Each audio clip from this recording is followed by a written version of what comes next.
Mga balitang dapat niyong malaman. Mga balitang dapat niyong pakinggan. Here now is 105.9 Wild FM News Bites. Wild FM News Bites. Check the time, it is now a minute before 7 o'clock in the morning. And now for the news. Wala sang planong Malacanang nga punggan ang pagbiyahe ni Vice President Sara Duterte sa iban nga pungsod. Ini sang ginkansilar sang Vice Presidente ang iyang biyahe tungod sa ginpahayag last minute nga pag-aprobar sang Office of the President. Suno kay Palace Press Officer Yusa Claire Castro, nag-apply sang Travel Authority si Vice President Sara Duterte sang April 14 kag ginaprobahan ini sang April 22 ukon isa ka adlaw antes sang iyang natalana nga pagbiya. Mapadulong kuntani sa Netherlands si Duterte kung sa diin na-detain ang iyang amay nga si President Rodrigo Duterte. Mapadulong man sa Korea o South Korea, Belgium, Germany, Britain kag Northern Ireland. Masugod ini April 23 tubtob May 14. Do ginapagustuhan na sa palasyo ang presidente nga maglakat asang vice presidente mga kabiyanan nga maglakat mga kabiyanan nga ayhan.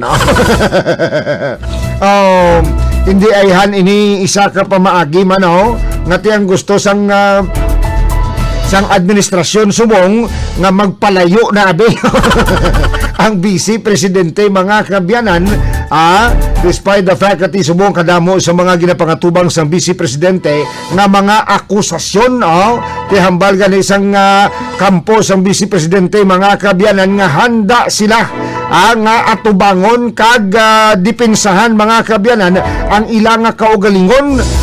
Hambal gani ni Attorney Puwa mga kabiyanan nga ari kami dire magapangatubang para hindi maperde. Diba? Nagatubang sila hindi para maperde mo. But silingon kabalo sila nga madepensahan gidyan nila mga kabiyanan ang tanan nga akusasyon nga ginahaboy sa subong sa Vice Presidente mga kabiyanan.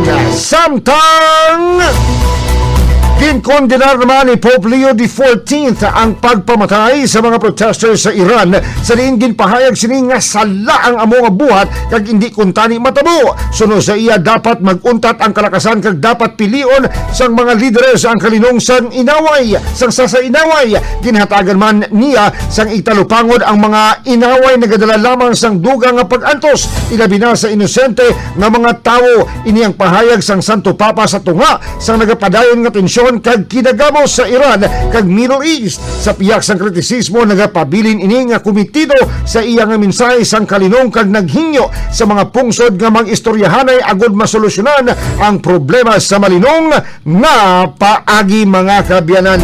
Itsakto ba ning ginahambal sang Santo Papa mga kabiyanan ang ginamoy mga kabiyanan way kagida may makuha.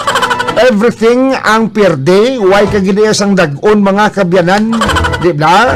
Isa sining nga tinion mga kabiyanan ng tawanin nyo sino ang una nga nagkakaapektuhan ang mga sibilyan mga kabiyanan.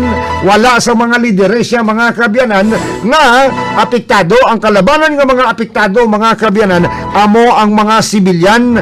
Sibilyan mga kabiyanan nga kung sa diin ang gusto man lang nila ang mga kabiyanan among mga buhi kaya ang mga lideresya nga nag-declare to sa mga inaway di pa steak yung mga tunto nila, di pa wine paslaya pero ang ilang ginaubraya declare lang kaya mo ning masakit mga kabiyanan kag kita way ta may mahimo kundi mga muyo gid mga kabiyanan mga muyo gid nga kabay may aras ang enlightenment kag makarealisar ning mga lideres mga kabiyanan sa ginaobra nila, makarealisar sila nga sala ang ginaobra nila mga kabiyanan.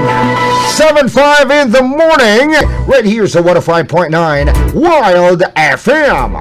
Kasama si DJ Kula sa Morning Wild.